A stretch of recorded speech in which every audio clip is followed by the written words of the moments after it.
صلی اللہ علیہ وسلم کے وصال ظاہری کے ایام قریب آئے تو حضور نے سرخ پٹی باندھی، تیز بخار ہے نبی کریم کو، 2 صحابہ سہارا دے کے مسجد میں لائے، نبی پاک علیہ السلام کو بظاہر سہارا دے کے لایا گیا۔ کریم رسول نے لوگوں کو جمع کیا، حضور آج کیا ہونے والا ہے، آج کیا کہا جائے گا، آج کس لیے میٹنگ بلائی ہے؟ نبی کریم کے کل صحابہ جب مسجد میں جمع ہوئے تو کھچا کھچ مسجد بھری ہے۔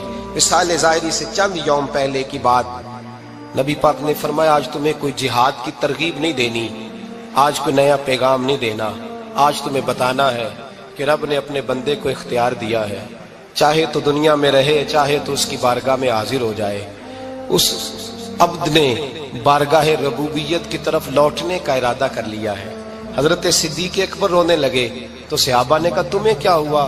کہنے لگے سمجھ نہیں رہے، کسی کی بات نہیں کر رہے، نبی پاک تو اپنی بات فرما رہے ہیں، اس نے جانے کا ارادہ کر لیا۔ سنیے میرے بھائی، محبوب پاک نے فرمایا بھائی کسی شخص کو میری طرف سے کوئی تکلیف پہنچی ہو تو بدلہ لے سکتا ہے، بدلہ لے سکتا ہے، کسی کو تکلیف پہنچی ہو۔ صحابہ پھوٹ کے رونے لگے، محبوبہ کرم ہی کرم ہوا ہے، رحمت ہی رحمت آئی، آپ کے بارے میں گمان کرنے والا بھی دائرہ ایمان سے نکل جائے۔ حضور آپ کیا فرما رہے ہیں؟ فرمایا نہیں بھئی اٹھو۔ پیچھے سے جناب عکاشہ بن محصن اٹھے، ہاتھ کانپتے ہیں، آگے بڑھے، کہنے لگے یا رسول اللہ ایک جنگ کے موقع پر آپ نے درہ مارا تھا، ننگی پیٹھ پر صفیں سیدھی کراتے، بات دل میں رہ گئی ہے، میں نے بدلہ لینا ہے۔ نبی کریم نے فرمایا بلال دوڑ کے جاؤ، فاطمہ کے گھر درہ پڑا ہے، درہ لاؤ۔ سیدنا بلال حبشی کہتے میں گیا، دستک دی سیدہ طیبہ طاہرہ، حضرت فاطمہ فرمانے لگی بلال کیسے آئے ہو؟ اماں جی وہ درہ چاہیے تھا۔ سیدہ کو تشویش ہوئی، کہنے لگے بلال نہ تو جنگ پہ جانا ہے، نہ جہاد ہے، نہ کوئی ایسا موقع ہے، حضور کی تو طبیعت مبارک بظاہر بڑی علیل ہے، درہ کیا کریں گے؟ حضرت بلال عرض کرنے لگے اماں جی ایک صحابی بدلہ لینے لگے ہیں، صاحب طبقات نے جملے لکھے ہیں، کہتے ہیں بی بی صاحبہ نے درہ بھی دیا اور امام حسن حسین کو بھی باہر نکالا۔ فرمانے لگی عکاشہ سے کہنا 100 درے مارے، ان 2 شہزادوں کے جسم پر نبی پاک کے قریب نہ جائے، میں نے 2 بچے پیدا ہی اپنے محبوب پر قربان کرنے کے لیے کیے، ان کو لے جائے۔ حضرت بلال کہتے ہیں میں 2 شہزادے لے کے آیا، اور جب دروازے میں میں لے کے پہنچا تو نبی پاک نے دیکھا تو آنکھوں میں آنسو آ گئے، فرمایا ان کو بٹھا دو، مجھے پتا ہے فاطمہ نے کیا کہہ کے بھیجا ہے۔ حضرت سیدنا بلال فرماتے ہیں درہ میں نے جناب عکاشہ کو دیا، حضرت عکاشہ درہ لے کے آگے جو بڑھے تو حضرت ابو بکر صدیق نے ان کے پیروں پہ ہاتھ رکھا، فرمایا عکاشہ میری طرف آ یار، مجھے ماں درے، نبی پاک کے قریب نہ جا۔ مصطفیٰ کریم نے فرمایا ابو بکر تو ہٹ جا، اسے آنے دے۔ فرماتے ہیں میں چند قدم آگے گیا تو مولا علی شیر خدا نے میرے پیر پہ ہاتھ رکھا، کہنے لگے عکاشہ سوچ تو صحیح تو کیا کر رہا ہے؟ حضور نے فرمایا علی ہٹ جاؤ، میرا اور ان کا معاملہ ہے۔ جناب عکاشہ آگے بڑھ رہے، نبی کریم نے فرمایا میں اپنی امت کو درس دینا چاہتا ہوں، خبردار خبردار زندگی میں تمہارے ہاتھ سے زبان سے کسی کو تکلیف نہ پہنچنے پائے، خبردار یاد رکھنا وہ معاشرے بگڑ جاتے ہیں، وہ معاشرے تباہ کر دیے جاتے ہیں جہاں ظلم ہوتا ہے، جہاں زیادتی ہوتی ہے، جہاں لوگوں کو ستایا جاتا ہے۔ محبوب کریم کے قریب آئے حضرت عکاشہ کہ حضور میری پیٹھ ننگی تھی، آپ بھی ذرا کپڑا ہٹائیے۔ نبی کریم نے پیٹھ سے کپڑا ہٹایا، جناب عکاشہ نے درہ جو اٹھایا تو صحابہ کی چیخیں نکلی، حضرت عکاشہ نے درہ دور پھینکا، حضور کے بطن اطہر سے لپٹ گئے، چومنے لگے، کہنے لگے حضور وہ تو صفیں سیدھی کراتے لگ گیا تھا، آپ نے کہاں مارا تھا؟ یا رسول اللہ میں تو بہانہ بنا رہا تھا کہ جاتی دفعہ مجھے وجود چومنے کا موقع نصیب ہو جائے، مجھے یہ موقع نصیب ہو جائے۔ میرے حبیب نے فرمایا جس نے جنتی دیکھنا ہو میرے عکاشہ کی زیارت کر لے۔ بھائی ظلم کا دروازہ کھلا ہوا ہے اور لوگ بھول جاتے ہیں زیادتی کرتے ہوئے، وہ بہو سے ہی کیوں نہ کریں، وہ اپنے گھر کے بھول جاتے ہیں کہ شاید پوچھنے والا کوئی نہیں، شاید میزان نہیں لگے گا۔ ایران کے بادشاہ نے اپنے بیٹے کو پڑھانے کے لیے ایک استاد صاحب کا بندوبست کیا۔ استاد صاحب کو کہا کہ میرے بچے کو دین پڑھائیے، میں چاہتا ہوں کل اس نے عنان حکومت کو سنبھالنا ہے تو یہ دین سے آگاہ ہو جائے، اس کو کچھ سکھائیے پڑھائیے۔ بہت نیک بزرگ بڑے درویش عالم پڑھانے لگے، اسباق مکمل ہو گئے، دین کے اسباق قرآن مجید پڑھایا، احادیث طیبہ کا درس دیا، اصول فقہ سے روشناس کرایا۔ جب بچے نے مکمل تعلیم حاصل کر لی اور آمین ہو گئی، دستار ہو گئی، فارغ ہو گئے، تو پھر ایک دن استاد صاحب نے کہا بیٹے کل تم نے ضرور آنا ہے، کچھ بات کرنی ہے۔ شہزادہ گیا ملنے استاد صاحب سے، استاد صاحب نے کنڈی لگا لی، ہاتھ میں درہ پکڑ لیا، مار مار کے پورے وجود کو زخمی کر دیا، کوئی غلطی نہیں، کوئی بات نہیں، مارا۔ اب بچہ آیا آ کے بادشاہ سلامت سے کہا کہ ابا جی سمجھ نہیں آئی، بڑا مارا ہے استاد۔ تو سیانے تھے نا بادشاہ، یہاں تو قاری صاحب روز کٹہرے میں کھڑے ہوتے ہیں، مولوی صاحب آپ نے میرے بچے کو کیوں مارا ہے؟ آپ 8,000 کے مولوی ہیں، میرا کئی کروڑ کا بچہ ہے، سویرے بدل لیں گے، خبردار آپ نے بچے کو ہاتھ لگایا، اپنی حیثیت میں رہے معاذ اللہ۔ جو قومیں استادوں کو کٹہروں میں کھڑا کرتی ہیں وہ ترقی نہیں کر پاتی، جو استادوں کو کٹہروں میں روز کھڑا کرتے ہیں۔ کہا ابا جی بڑا مارا ہے، تو والد بڑے سمجھدار تھے، کہنے لگے بیٹا استاد باپ ہوتا ہے، وہ زیادتی نہیں کرتا، کوئی بات ہوگی میں تیرے استاد کو کٹہرے میں نہیں بلاؤں گا۔ اماں سے بات کی، اماں کہنے لگی بیٹا میں تیرے باپ سے کیسے بات کروں، ڈرا تھا۔ وقت گزر گیا، 22 سال بیت گئے، 22 سال گزر گئے، بادشاہ کا انتقال ہوا، شہزادہ تخت پہ بیٹھا، پہلا حکم یہ دیا کہ میرے استاد کو بلاؤ، پہلا حکم۔ استاد جی بوڑھے ہو گئے تھے، چھڑی کے اوپر ٹیک لگا کے آئے اور بھویں سفید ہو کے جھک گئی تھیں، یوں آنکھ کھول کے بڑی مشکل سے دیکھا، کہنے لگے شہزادے حکم ہو۔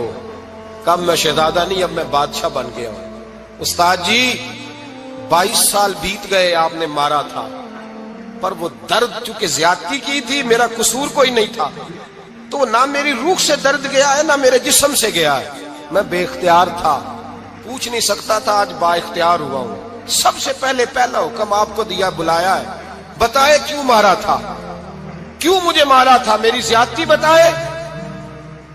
تو استاد، بوڑھے استاد کی آنکھیں آنسوں سے بھر گئیں، کہنے لگے بیٹے بس آج کے دن کے لیے مارا تھا، یہ جو دن آ گیا نا میری زندگی میں اس لیے مارا تھا، یہ میں چاہتا تھا میری زندگی میں وقت آئے، آج کے بس میری مراد پوری ہو گئی۔ کہا صاحب کس لیے، مجھے بھی سمجھائے۔ آپ فرمانے لگے کتنی دیر ہو گئی تجھے مار کھائے ہوئے، کتنا زمانہ بیت گیا؟ کہنے لگا 22 سال۔ فرمایا زخم بھولے تو نہیں، درد ختم تو نہیں ہوئی، تمہیں بات 1 منٹ کے لیے بھی تمہارے حافظے سے محو تو نہیں ہوئی؟ کہا استاد جی روز رات کو یاد آتی، روز خیال آتا تھا۔ استاد کہنے لگے بھائی تو بے اختیار تھا، پوچھ نہیں سکا، 22 سال تجھے یاد رہا، مجھے پتا تھا تو ایک دن حکمران بنے گا، میں نے تجھے اس لیے مارا تھا کہ بیٹے یاد رکھنا، کسی پہ ظلم نہ کرنا، اگر تجھے 22 سال تک یاد رہا ہے تو جس پر تو ظلم کرے گا اسے بھی قیامت تک یاد رہے گا، اور یہ یاد رکھنا تو آج با اختیار ہوا تو تو نے مجھے بلا لیا ہے، قیامت کے دن غریب با اختیار ہو جائیں گے، مظلوم با اختیار ہو جائیں گے، وہ با اختیار ہوں گے للہ الواحد القہار، رب کریم کی بارگاہ کے اندر ان کا اختیار ہوگا، اکیلے اللہ کی حکمرانی ہوگی، پھر وہ بلائیں گے بڑے بڑے کج کلا، دنیا میں جن کی پگڑیاں اونچی تھی وہ سر جھکائے کھڑے ہوں گے، دنیا میں جو ڈکٹیٹر بنتے تھے ان کی پشتیں لال ہوں گی، ان کو غدار لکھا جائے گا، قیامت تک نہیں بھولے گا۔ ظلم کرنا تو سوچ سمجھ کے کرنا، اتنا کرنا جتنا تم سہ سکتے ہو، اتنی زیادتی کرنا جتنی قیامت میں تم برداشت کر سکتے ہو۔ میرے نبی کریم صلی اللہ علیہ وسلم نے فرمایا ظلم سے بچو، یہ قیامت کے اندھیروں میں سے ایک اندھیرا ہوگا، زندگی میں زیادتی نہ کریں، اگر تھوڑی دیر کے لیے کوئی چیز برداشت کر جائیں گے تو وہ فائدہ دے جائے گی، کچھ دیر کے لیے اگر سہ جائیں گے تو نفع مل جائے گا، سہنے کی کوشش کریں لیکن زیادتی نہ کریں، نظر کو، سوچ کو، ذہن کو پاک رکھیں، اور میرے بھائی زندگی پوری ظلم سے بچیں، زیادتی سے بچیں۔ امیر المومنین حضرت جناب سیدنا عمر فاروق رضی اللہ تعالیٰ عنہ رات گھر میں تھے تو رونے لگے، بڑی دیر تک روتے رہے، والدہ اٹھی تو صاحبزادے سے کہنے لگی پتہ کرو تمہارے باپ کو کیا مسئلہ ہے۔ شہزادے آئے، کہنے لگے امیر المومنین والد گرامی کیا ہوا؟ تو حضرت عمر فاروق کہنے لگے بیٹا اپنی اماں کو بلاؤ۔ والدہ آ گئی، کیا بات ہے، کچھ طبیعت خراب ہے تو حکیم کا بندوبست کیا جائے۔ تو حضرت عمر کہنے لگے کچھ بھی نہیں، آج مسجد سے نکلا ہوں تو نبی پاک کے صحابہ میری تعریفیں کر رہے تھے۔ یہ حضرت فاروق اعظم کے وصال کے قریب کے دن ہے، تعریف تو حضرت یہ رونے کی بات ہے کہ خوش ہونے کی؟ آپ فرمانے لگے نہیں، سوچتا ہوں باہر تو میں اچھا رہا ہوں، پتہ نہیں گھر میں ہی کوئی زیادتی نہ ہو گئی ہو، پتہ نہیں تمہارے ساتھ بھی میرے معاملات ٹھیک تھے کہ نہیں، صحابہ تو تعریف کرتے ہیں، رو رہا ہوں تمہاری وجہ سے نہ الجھ جاؤں، بیوی ہی نہ کہے میرا حق ہی ادا نہیں کیا۔ یہ لفظ کہتے کہتے پہاڑ ہے یہ شخص، کیسر و کسرا کامتے ہیں۔ حضرت عمر رو پڑے، بی بی سے کہنے لگے مجھے اللہ کی رضا کے لیے معاف نہیں کر دیتی؟ میرے اوپر بوجھ تھا امت کا، میں ساری رات مدینے کی گلیوں میں پھرتا تھا، دن سارا مسجد میں گزرتا تھا، میں تجھے وقت نہیں دے پایا، معاف نہیں کر دیتی؟ تو زوجہ کہنے لگی نہیں عمر، میں نے بھی زندگی میں اپنا کوئی سکھ چین نہیں دیکھا، کوئی چاؤ پورا نہیں کیا، میں کیسے معاف کر دوں؟ میں نہیں معاف کرتی۔ حضرت عمر زمین پہ بیٹھ گئے، رونے لگے، کہنے لگے چل معاف کر دے۔ کہنے لگی ایک وعدہ کرو، قیامت کے دن رب کریم کی بارگاہ میں میری سفارش کرو گے؟ اللہ کی بارگاہ میں عرض کرو گے کہ اللہ اچھی تھی، مجھے کپڑے دھو کے دیتی تھی، روٹی پکا کے دیتی تھی، میری عزت کی محافظ تھی؟ جناب عمر کہنے لگے تیرے ساتھ وعدہ ہے، رب اپنے فضل سے عمر کو جنت دے گا تو عمر تجھے جنت میں ساتھ لے کر کے جائے گا، تیرے ساتھ وعدہ ہے۔ میرے بھائی جن کے دلوں میں احساس تھا کہ ہم سے کوئی زیادتی نہ ہو جائے کسی جگہ، وہ تو یہاں تک معاملہ کرتے تھے، یہاں تک ان کا خیال رہتا تھا۔ عزیزو، ایک تو نظر میں حیا پیدا کریں، والدین کی بہت بڑی ذمہ داری ہے۔ لاکھوں بچے مرضی کی شادیاں کر رہے ہیں، ہزاروں گھر اجڑ رہے ہیں، یہ وہ والا زہر ہے جو ہر گھر میں تیزی سے پھیلتا چلا جا رہا ہے۔ پہلے ہم کہتے تھے کہ بچہ باہر نہ نکلے، اب کہتے ہیں اللہ کہیں موبائل لے کے تنہا نہ بیٹھ جائے، کہیں تنہا نہ بیٹھ جائے، کیا بنے گا اس کا اگر یہ گندگی اور یہ ایسا نشہ ہے جو اجاڑ کے رکھ دے۔ بخاری شریف میں حدیث ہے، قاضی ایاز مالکی رحمۃ اللہ علیہ نے بڑی تفصیل سے لکھی ہے، راوی حضرت انس بن مالک ہیں۔ ایک بندہ بڑی دور سے آیا نبی پاک صلی اللہ علیہ وسلم کی زیارت کے لیے، بڑی دور سے۔ عرب کے جو سردار ہوتے تھے ان کے بڑے ناز نخرے ہوتے تھے، وہ خیر آج بھی ہیں، پروٹوکول کا ماحول آج بھی، یعنی وزیر صاحب کے آگے دو چار گاڑیاں نہ ہوں تو ان کو مزہ ہی نہیں آتا، پولیس والے آگے پیچھے بھاگیں تو حالانکہ ان کو نہیں پتا کہ جو پولیس والے آگے پیچھے بھاگ رہے ہیں نا، یہ حکومت بدلی تو گرفتار کرنے بھی انہوں نے آنا ہے، لیکن وہ بڑا مزہ آتا ہے جب لوگ گاڑی کے پیچھے بھاگتے ہیں۔ کیا بات ہے جناب، بڑی بات۔ اور ہماری طبیعتوں میں پتہ نہیں کون سی، تو نبی پاک صلی اللہ علیہ وسلم کی خدمت میں وہ شخص بڑی دور سے آیا، تو عرب کے بادشاہوں کا مزاج تھا، پروٹوکول بڑا چاہتے تھے، ان کا تو یہ طریقہ تھا کہ حکمرانی کرنی ہے جیسے بھی ہو۔ اگر کسی غلام نے دھوپ میں بندھا رہ گیا، اونٹ اور چھاؤں میں نہیں باندھا تو درے مارتے تھے، اور اگر اس نے کھول کے باندھ دیا تو پھر بھی مارتے تھے، کہتے تھے اتنا سیانا ہو گیا تو انہیں پوچھا ہی نہیں، خود بخود ہی باندھ دیا۔ وہ شخص حضور کی بارگاہ میں آیا اور بہت سارے لوگوں کے پاس کیونکہ وہ جاتا تھا اپنے سربراہ کا پیغام لے کے، تو وہ کانپ رہا ہے جب حضور کی بارگاہ میں گیا، ڈر رہا ہے۔ اب ذرا بات کو سمجھنا، نبی پاک صلی اللہ علیہ وسلم نے اس سے فرمایا کیوں ڈرتے ہو؟ سادہ آدمی ہے، دیہاتی ہے، بدو ہے۔ اللہ کے رسول نے تھپ کی دی، کیوں ڈرتے ہو؟ تو کہتے حضور مجھے آداب نہیں آتے اور مجھے ڈر آتا ہے، کوئی بات اگر ایسی ہو گئی، آپ مدینے کی حکومت کے سربراہ ہیں تو کہیں آپ ناراض نہ ہو جائیں۔ حضرت انس بن مالک فرماتے ہیں بات کہاں کی تھی، پہنچ کہاں گئی؟ جب اس نے یہ کہا نا کہ آپ تو حکومت کے سربراہ ہیں، کہیں کوئی غلطی نہ مجھ سے ہو جائے، تو نبی پاک کی آنکھوں میں آنسو آ گئے، حضور رونے لگے، اور نبی پاک صلی اللہ علیہ وسلم فرمانے لگے نہ بھائی، تو کسی حکومت کے سربراہ کے پاس نہیں آیا، نہ تو اس بیٹے کے پاس آیا ہے جس کی ماں گوشت کے خشک ٹکڑے کھا کے بھی گزارا کر لے گی۔ میں تو ایک غریب ماں کا بیٹا ہوں۔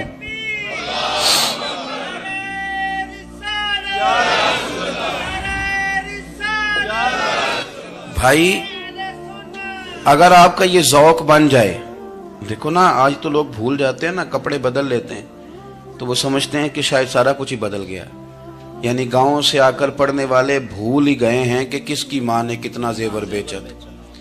لوگ بھول جاتے ہیں چیزوں کو، اپنے ماضی کو یاد رکھیں، آپ لوگوں کے ساتھ پیار کریں، آپ لوگوں کو موقع دیں، آپ تھوڑی سی اور کوشش کریں اس شخص تک جانے کی جو آپ کو مایوس نظر آ رہا ہے، پریشان نظر آ رہا ہے۔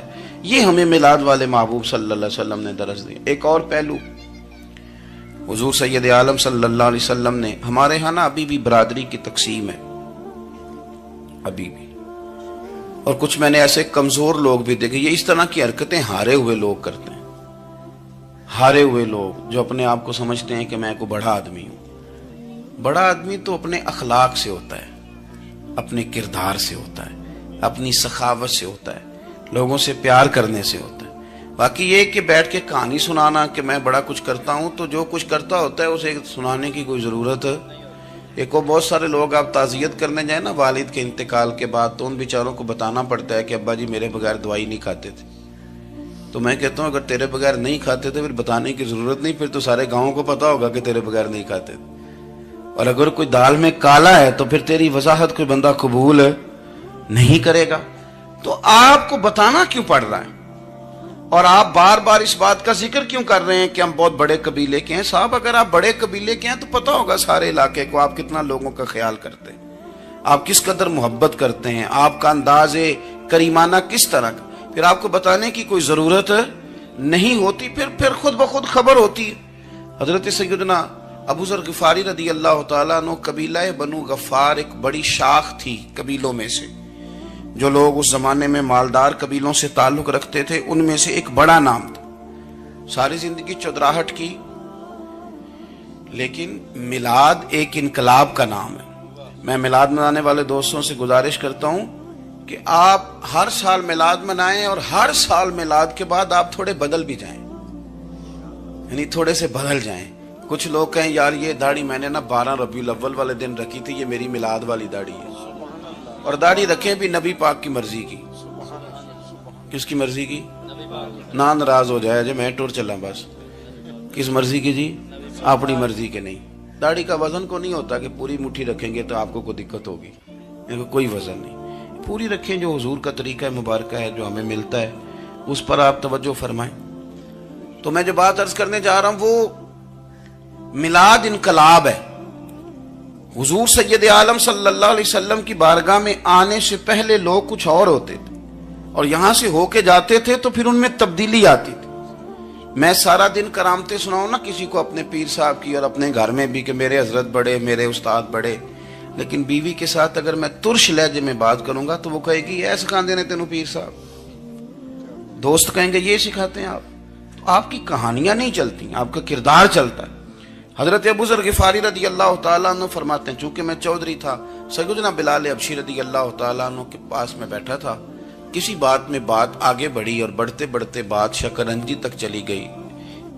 رائے کے اختلاف نے باتوں میں تلخی پیدا کر دی, اور جب تھوڑے لفظ اور تیز ہوئے تو میں نے انہیں کہہ دیا چپ کر, تو ابشن کا بیٹا ہے. کس کے بیٹے تھے حضرت بلال؟ کہتے ہیں جب انہوں نے مجھے کہا تو میرا دل بڑا ٹوٹا, لیکن میں نے ارادہ کیا کہ میں نے حضور کی بارگاہ میں نہیں عرض کرنی. اب ہر بات کی ہم حضور کی بارگاہ میں شکایت کریں. لیکن میں جا کے مسجد میں بیٹھا, اور جب سرکار آئے نا, ارادہ نہیں تھا کہ عرض کروں گا, لیکن حضور کا چہرہ دیکھا تو دکھ میرا خود ہی تازہ ہو گیا. رونے کا بھی تو تب ہی مزہ آتا ہے نا کوئی اپنا ملے تو.